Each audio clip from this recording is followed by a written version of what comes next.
Hello दोस्तों, नमस्कार। आज मैं आपको एक ऐसी कहानी सुनाने जा रहा हूं जो समाज के उस बंद कमरे की सच्चाई है जहां अक्सर परंपरा के नाम पर मासूमियत की बलि चढ़ा दी जाती है। ये कहानी है रुक्मणी की, एक ऐसी बच्ची जिसे अभी ठीक से साड़ी संभालना भी नहीं आया था कि उसके सिर पर सुहागन की चुनरी उड़ा दी गई। एक तरफ वो थी जिसके लिए दुनिया अभी सिर्फ कंचों का खेल और बेर तोड़ना थी, और दूसरी तरफ विक्रम था, एक ऐसा युवक जो अपने भीतर के अकेलेपन और गुस्से को पौरुष की आग में झोंक रहा था। क्या होता है जब एक कच्ची कली को खिलने से पहले ही मसलने की कोशिश की जाती है? क्या एक टूटे हुए हाथ के साथ घर लौटा पति उस नफरत को कम कर पाएगा जो उसने खुद अपनी हरकतों से रुक्मणी के मन में पैदा की थी?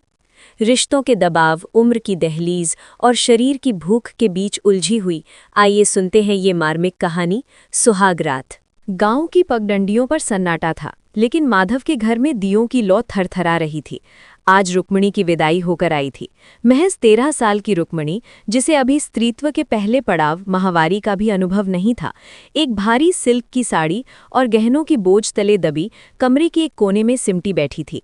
उसे नहीं पता था कि पत्नी होने का अर्थ क्या होता है। उसे बस इतना पता था कि उसे उस इंसान के साथ रहना है जिसे पूरा गांव बैल कहकर बुलाता था, उसका फुफेरा भाई विक्रम। विक्रम का स्वभाव पत्थर जैसा था, सख्त और बेजान।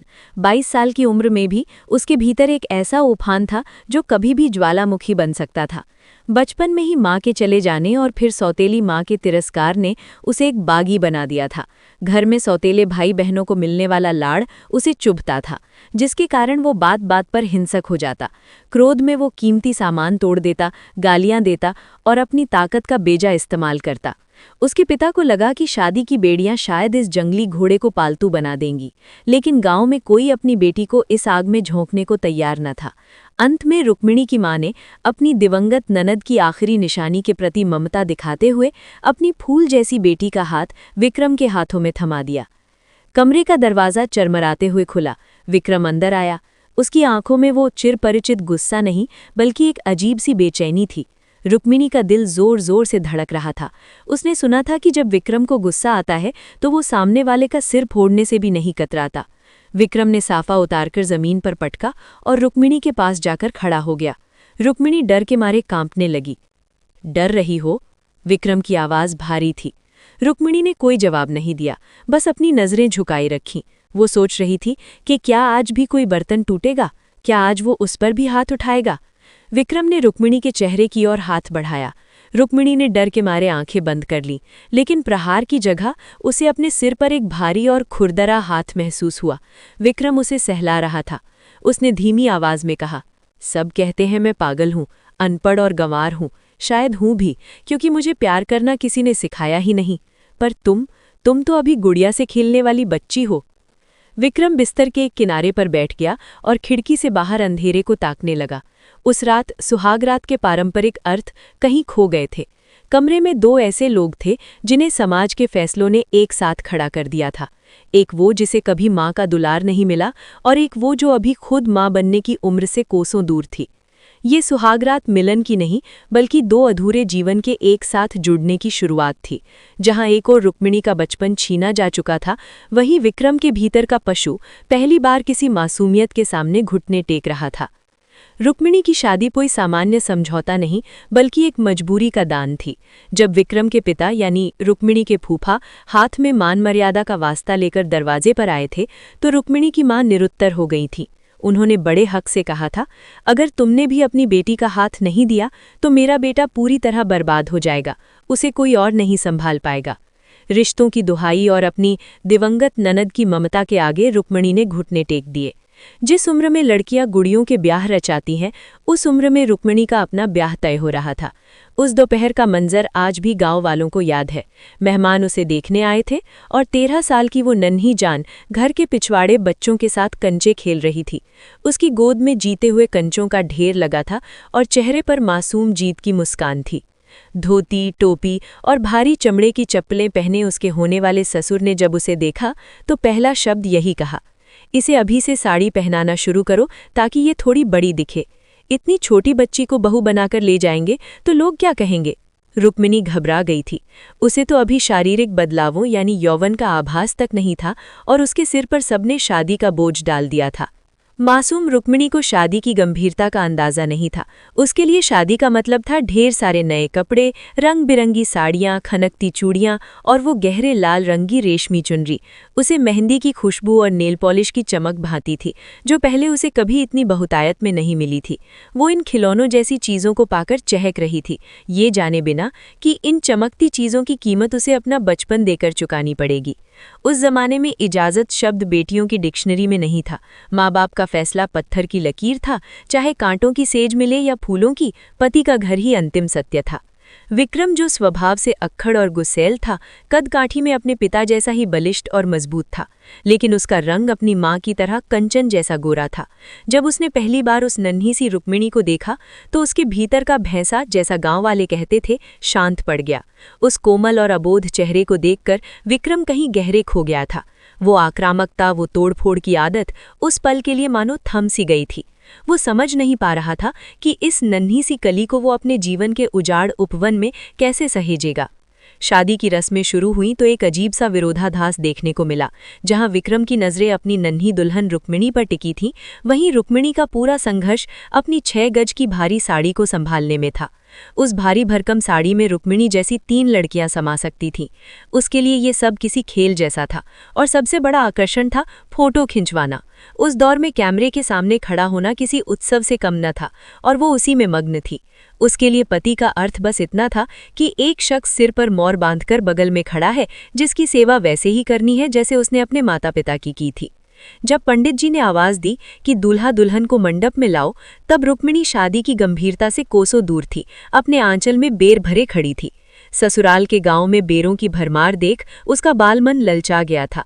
भाई बहनों से छीने हुए उन बेरों को वो बड़े चाव से खा रही थी कि तभी माँ आकर उसे झिड़का, बेर फेंके और उसकी गोद भरी। पुराने जमाने का भारी सेहरा जब उसके माथे पर सजाया गया तो उसका चेहरा लगभग ढक गया। मंडप में जब वो लंबे चौड़े विक्रम के सामने खड़ी हुई तो वो मुश्किल से उसकी छाती तक पहुंच पा रही थी। वरमाला पहनाते समय विक्रम को काफी झुकना पड़ा, जो उसकी लंबी कदकाठी और रुक्मिणी के छोटे कद का एक मूक गवाह था। बारात विदा हुई तो रुक्मिणी को लगा कि खेल खत्म हुआ। जब उसकी माँ रोते हुए अपने घर की ओर मुड़ी तो रुक्मिणी भी अपनी भारी साड़ी उठाए रोती हुई उनके पीछे चल दी। उसे लगा जैसे गुड्डे गुड़ियों का खेल खत्म हुआ और अब घर लौटने का समय है। माँ ने उसे कलेजे से लगाकर समझाया कि अब यही उसका घर है, लेकिन 13 साल की समझ इस हमेशा वाले शब्द को पकड़ने में असमर्थ थी। तय ये हुआ था कि गौने तक वो माँ के पास ही रहेगी, बस पूजा के कुछ दिन उसे यहाँ रुकना था, पर वो एक पल भी वहाँ रहने को तैयार न थी। उधर विक्रम के मन में कुछ और ही उथल-पुथल चल रही थी। वो पूजा के बाद की मिलन की रात के सपने संजोए था, लेकिन उसके दोस्तों और चचेरे भाइयों ने आग में घी डालने का काम किया। दोस्तों ने चुटकी लेते हुए कहा, विक्रम, तेरी शादी का क्या फायदा? ये कैरी तो अभी कच्ची है, इसे पकने में तो महीनों शायद साल लग जाएं। सब्र करना मुश्किल होता है भाई, एक बार फेरे हो जाएं तो फिर ठंडा होने तक दम निकलता है। विक्रम ये सुनकर सन्न रह गया। उसे इस बात का इल्म ही नहीं था कि रुक्मिणी अभी स्त्री बनने की जैविक प्रक्रिया से नहीं गुजरी है। उसे लगा था कि शादी हुई है तो अधिकार भी अभी मिलेगा। अब उसे 6 महीने, 1 साल या 2 साल इंतजार करना पड़ सकता था। ये सब प्रकृति के हाथ में था, उसके वश में नहीं। एक दिन का इंतजार जिसके लिए दुभर था, उसके सामने अब अनिश्चित समय की प्रतीक्षा खड़ी थी। वो अक्खड़ और गुस्सैल युवक अब एक अजीब सी घुटन महसूस करने लगा था। उसकी परीक्षा शुरू हो चुकी थी और उसे पता नहीं था कि ये कच्ची कैरी कब पकेगी। दोस्तों, कहानी अब उस मोड़ पर है जहां विक्रम की हताशा और रुक्मिणी की मासूमियत के बीच टकराव संभव है। एक दिन उसने अपने पिता से गुस्से में पूछा कि मेरी शादी ऐसी लड़की से क्यों की? पिता बोले, तो क्या करता? तेरे गुस्सेल स्वभाव की वजह से कोई भी लड़की देने को तैयार नहीं था। मामा की लड़की है, इसलिए कम से कम हक से तेरे लिए एक पत्नी तो मिल गई। अब वो चुप हो गया। उसे हर पल पत्नी की चाहत हो रही थी, क्योंकि वो शारीरिक संबंध के लिए पूरी तरह तैयार था, पर वो तैयार नहीं थी। अब उसे शारीरिक संबंध के लिए तैयार होने तक सिर्फ उसे देखकर मुंह का पानी निगलना था। वो मुंबई में नौकरी करता था और वहाँ का माहौल, वहाँ की औरतें देखकर उसे भी पत्नी चाहिए ऐसा लगता था। रोज रात को वो तड़पता था और फिर मैगजीन में गंदी, नग्न औरतों की तस्वीरें देखने लगा, ब्लू फिल्में देखने लगा। मुंबई में होने की वजह से उसे ये सब आसानी से मिल जाता था। और वो उन तस्वीरों में बड़ी भारी छाती वाली, मांसल जांघों, लाल होंठों वाली नग्न औरतों को देखकर लगातार उत्तेजित हो जाता था। उसकी काम वासना जागृत हो जाती थी और दोस्तों की बातों चिढ़ाने की वजह से उसे भी अब वो चाहिए थी, वो भी इस कच्ची उम्र में ही। अभी पूजा नहीं हुई थी, रुक्मिणी ससुराल में ही थी। जब ये नहाने जाती को विक्रम उसे छिप कर देखता था, पर वो उसे कुछ भी देखने नहीं देती थी। उसका पूरा शरीर बहुत दुबला पतला था, कोई भी अंग अभी ठीक से विकसित नहीं हुआ था। उसमें ऐसा कुछ भी नहीं था जो मन को भा जाए। अब पूजा हो गई थी और किसी से कुछ भी पूछे बिना रुक्मिणी सीधे जाकर अपनी माँ के साथ बस में बैठ गई। किसी का मान सम्मान रखना, सास ससुर से इजाज़त लेना और पति के प्रति थोड़ी भावनात्मक भावनाएं रखना वगैरह ये सब उसके ध्यान में भी नहीं था। पर विक्रम को बहुत लगता था कि वो उसे पति की नज़र से देखे। पर बुआ का बेटा होने के नाते उसे उसका स्वभाव पता था। कई बार उनकी लड़ाई भी हुई थी और इसलिए वो पहले से ही उसे थोड़ा थोड़ा गुस्सा करती थी। वो मायके आई और जाते ही अपना थैला कोने में फेंक कर बच्चों के साथ कंचे खेलने चली गई और उन छोटे बच्चों से बोली, पिछली बार का खेल अधूरा रह गया था, वो अब सबको पूरा करना होगा। इधर ये तय हुआ था कि रुक्मिणी को माहवारी आने तक मायके में ही रखना है। विक्रम भी काम के लिए मुंबई चला गया, लेकिन फिर से रुक्मिणी के विरह में व्याकुल होकर वो रोज उत्तेजित होता और ऊपर से उसके दोस्त उसे और चिढ़ाकर परेशान कर देते थे। फिर उसने तय किया कि जब तक रुक्मिणी को माहवारी नहीं आती, वो ससुराल नहीं आएगी, तो वो खुद ही रुक्मिणी के मायके आने लगा। आखिर वो उसके मामा का ही गांव था, इसलिए वो बेधड़क आ गया और आते समय उसने बहुत सारी खाने की चीज़ें लाईं, चप्पलें, कपड़े, चूड़ियाँ वो रुक्मिणी के लिए लाता था, उसे खुश करने के लिए। पर वो भी सब कुछ ले लेती थी, खुश हो जाती थी। उसे वो सब सामान नया नया लगता था और उसकी दूसरी सहेलियों के पास नहीं होता था और उसके पास होता था, इसलिए उसे और भी ज़्यादा खुशी होती थी। पर वो किस इरादे से उसके लिए ये सब ला रहा है, ये उसे समझ नहीं आता था। वो उसका लाया हुआ खा लेती थी, पर उसे पानी तक नहीं देती थी। पति के रूप में उसकी कोई खैर खबर नहीं पूछती थी या कभी भी अकेले में उसके पास नहीं आती थी, हमेशा भाई बहनों के बीच ही रहती। विक्रम को हमेशा लगता था कि कब वो अकेले में मिलेगी, पर उसके मामा का घर छोटा था, 10 बाई 10 का कमरा, और उसमें 6 लोग रहते थे और उसमें वो भी 7वें सदस्य के रूप में जाता था। फिर एक दोपहर रुक्मिणी खेल कर आई और बहुत सारे कंचे जीत कर लहंगे के आंचल में लेकर आई। विक्रम भी घर पर आया हुआ था। माँ बाप काम पर गए थे, छोटी बहन और एक भाई स्कूल गए थे। इसे स्कूल का शौक नहीं था, इसलिए उसने 3री कक्षा में ही स्कूल छोड़ दिया था। इधर विक्रम घर में मैगजीन की गंदी नग्न औरतों की तस्वीरें देख रहा था और वो अकेले अकेले उत्तेजित हो गया था। उसका पौरुष जाग उठा था। रुक्मिणी धूप में खेल कर आई, वो प्यासी थी। पानी का लोटा लेकर गटागट पानी पीने लगी। तभी उसकी नज़र विक्रम पर गई। उसने उससे कहा, मुझे पानी दोगी क्या? वो उसके लिए पानी लेकर आई। उसने उससे कहा, यहाँ बैठो। रुक्मिणी बोली, क्यों नहीं, मुझे गायों को पानी पिलाने जाना है। फिर भी विक्रम ने उसका हाथ पकड़कर जबरदस्ती पास बिठा लिया। रुक्मिणी के कोमल स्पर्श से विक्रम और भी उत्तेजित हो गया और उसने उसे वे सारी गंदी तस्वीरें दिखाईं और उसे अपना पौरुष दिखाते हुए उस पर उसका हाथ फेरा, जिससे रुक्मिणी को बहुत घिन आई और उसने अपना हाथ पीछे खींच लिया और वो चुपचाप जाने लगी। इतने में उससे मिलने के लिए बेताब कुबेर ने उसे कसकर अपनी बाहों में पकड़ लिया और उसे मसलने लगा। रुक्मिणी को ये सब बिल्कुल पसंद नहीं आया। विक्रम ने उसकी छाती पर हाथ लगाया, पर वो उसके हाथ में नहीं आई।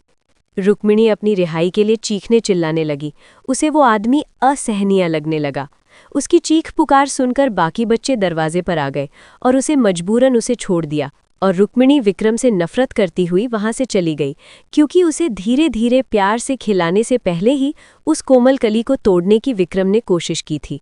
और उस दिन से रुक्मिणी विक्रम दूर दूर भागने लगी। शाम को माँ घर आने पर रुक्मिणी ने माँ को सब कुछ बता दिया और बोली कि उसे यहाँ से जाने को कहो, वो बहुत गंदा है।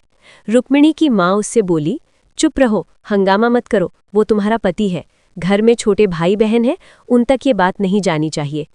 फिर माँ ने विक्रम को भी समझाया, वो अभी छोटी है, कोमल है, तुम ऐसा मत करो और अब तुम उसके माहवारी आने तक यहाँ मत आना। विक्रम मुंह पर तमाचा खाए हुए एक घायल पागल बाघ की तरह फिर से मुंबई चला गया और इससे रुक्मिणी को बहुत अच्छा लगा कि वो चला गया, लेकिन वहां जाने पर उसके दोस्तों ने उसे फिर से चिढ़ाना शुरू कर दिया। विक्रम, इस बार तो प्रसाद खाकर आया है या भूखा ही लौट आया?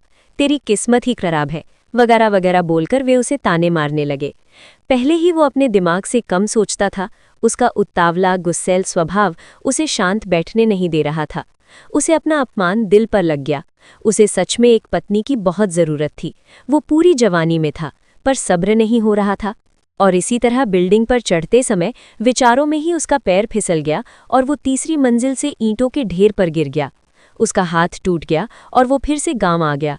उसकी सौतेली माँ बोली, मैं इसकी देखभाल नहीं करूंगी, इसकी सेवा मैं नहीं करूंगी। और अब मजबूरन कुसुम की माँ ये सोचकर उसे अपने साथ ले आईं कि भांजा है और दामाद भी है। उसे फिर से घर आया देखकर रुक्मिणी फिर से उलझन में पड़ गई और उसे विक्रम पर गुस्सा आ रहा था।